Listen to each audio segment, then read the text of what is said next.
جی میں سب بہن بھائیوں کو سلام. میں ایونجلسٹ ایلون آپ کی خدمت میں حاضر ہوں ایک نئے میسیج کے ساتھ. آج کا جو ہمارا میسیج ہے وہ یہ ہے: کیا ابلیس اس قابل ہے کہ وہ کسی پہ لعنت کر سکے؟ تو جب ہم خداوند کے پاک کلام کو پڑھتے ہیں تو ہمیں کہیں پہ بھی اس چیز کا ذکر نہیں ملتا کہ ابلیس اس قابل ہو کہ اس نے وہ کسی پہ لعنت کر سکے، اور نہ ہی ہمیں کوئی ایسی مثال ملتی ہے کہ جس میں ابلیس نے کسی پہ لعنت کی ہو.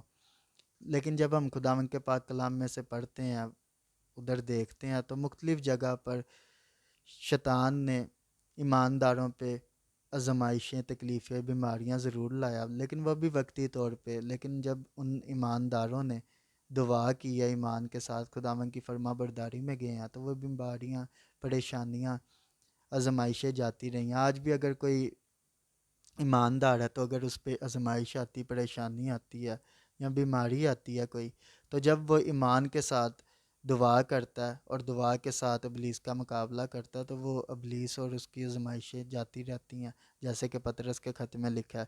تو لعنت دینے کا اختیار صرف اور صرف خداوند کے پاس ہے. لعنت دینے اور برکت دینے کا اختیار. ان میں سے چند حوالے میں آپ کے سامنے پڑھتا ہوں. حوالے: پیدائش کی کتاب، اس کا 3 باب 17 آیت ہے، 4 باب 11 آیت، پیدائش 5 باب 29 آیت، پیدائش 8 باب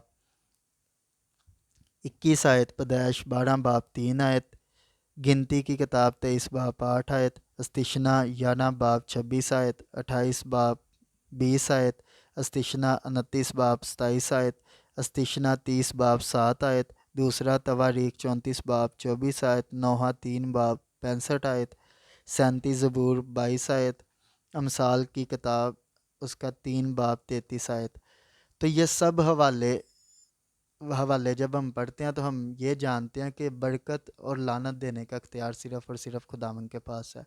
تو اکثر لوگ میرے پاس آتے ہیں تو وہ کہتے ہیں پاسٹر جی ہمارے گھر اولاد نہیں ہوتی، ہمارے جو بزرگ تھے یا ہمارے سسرال والے یا ہمارے جو بڑے تھے تو وہ نا بابوں کو مانتے تھے یا جادوگروں کو مانتے تھے، تو ان کی وجہ سے جب ہم نے ان کو ماننا چھوڑا، ہم یسوع مسیح کو قبول کیا، تو ہمارے گھر وہ اولاد نہیں ہو رہی کیونکہ ہم نے چھوڑ دیا، یا ہم غریب ہو گئے، ہمارے پہ پریشانیاں آ رہی ہیں کہ ان کی لعنت ہے اور کیونکہ ہم نے ان کو چھوڑ دیا. تو یہ جب آپ حوالے پڑھتے ہیں تو ان میں ہمیں پتہ چلتا ہے کہ لعنت دینے کا اختیار صرف اور صرف خداوند کے پاس ہے. اگر آپ پہ آزمائش ہے یا اولاد نہیں ہو رہی تو پھر ہمیں دیکھنے کی ضرورت ہے کہ ہم کیا خداوند کی تابع داری اور فرما برداری میں ہیں، کہ ہم ایمان کے ساتھ دعا کر رہے ہیں. تو اگر ایمان کے ساتھ دعا کر رہے ہیں تو پھر ان چیزوں سے ہمیں کوئی فرق نہیں پڑتا، اور نہ ہی کسی کے بول دینے سے یا منہ کے کہنے سے، منہ سے کہہ دینا کہ تجھ پہ لعنت ہو تو میں تجھ پہ لعنت کرتا ہوں، میں فلاں بابا یہ ہوں وہ ہوں تو تجھ پہ لعنت آئے گی، تو اس لعنت سے کوئی آپ کو فرق نہیں پڑنا، نہ ہی آپ کو فرق پڑ سکتا ہے اور نہ ہی آپ کو تکلیف پڑنی ہے اگر آپ ایماندار ہیں. گنتی کی کتاب اس کے 23 باب میں کیا لکھا ہوا ہے؟ 23 باب اس کی 8 آیت میں اس پر لعنت کیسے کروں جن پر خدا نے لعنت نہیں کی، میں اسے کیسے پھٹکاروں جسے خدا نے نہیں پھٹکارا. تو اب جب خداوند نے نہیں آپ پہ لعنت کی تو کوئی انسان، جو مرضی انسان ہو، شیطان ہو، کوئی جادوگر ہو، تو جتنی مرضی آپ پہ لعنت کر دے، آپ کو اس لعنت سے کوئی فرق نہیں پڑنا. ٹھیک ہے، تو آج کے بعد جتنے بھی یہ سوال کرتے ہیں تو ان کو یہ آپ ضرور ان حوالوں کو آپ نے پڑھنا ہے. تو آپ نے دیکھنا ہے کیا کسی کے پاس اختیار ہے کہ وہ آپ پہ لعنت کر سکے؟ تو کسی کے پاس خداوند کے علاوہ یہ اختیار نہیں ہے کہ وہ کسی پہ لعنت کر سکے. تو یسوع مسیح نے کیا کہا؟ یسوع مسیح نے کہا یسوع مسیح نے ہمیں یہ نہیں کہا کہ کوئی تم پہ لعنت کرے تو ان کی لعنتوں کو ختم کرو. یسوع مسیح نے بڑے سادے الفاظ میں کہا اگر تم پہ کوئی لعنت کرے تو تم ان کے لیے برکت چاہو. تو کیوں ہم نے برکت چاہنی ہے؟ پہلی بات تو یہ ہے کہ ہم پہ جو لعنت کرے گا اس کی لعنت کا کوئی اثر پڑنا نہیں جب تک خداوند کی لعنت نہ ہو. تو خداوند کی لعنت کب ہوگی؟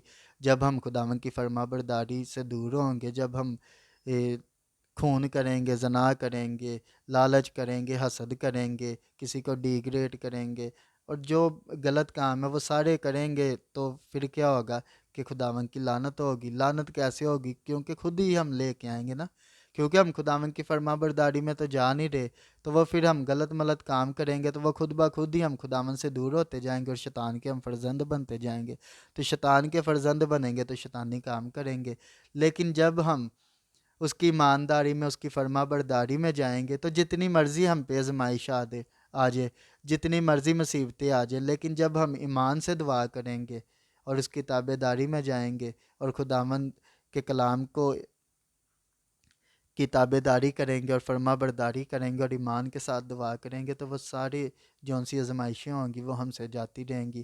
تو خداوند آپ کو اس کلام کے وسیلے سے برکت دے۔ اگر میسیج اچھا لگے تو لائک شیئر کمنٹ لازمی کیا کریں، اور اگر چینل کو سبسکرائب نہیں کیا تو وہ بھی کر لیں۔ آمین۔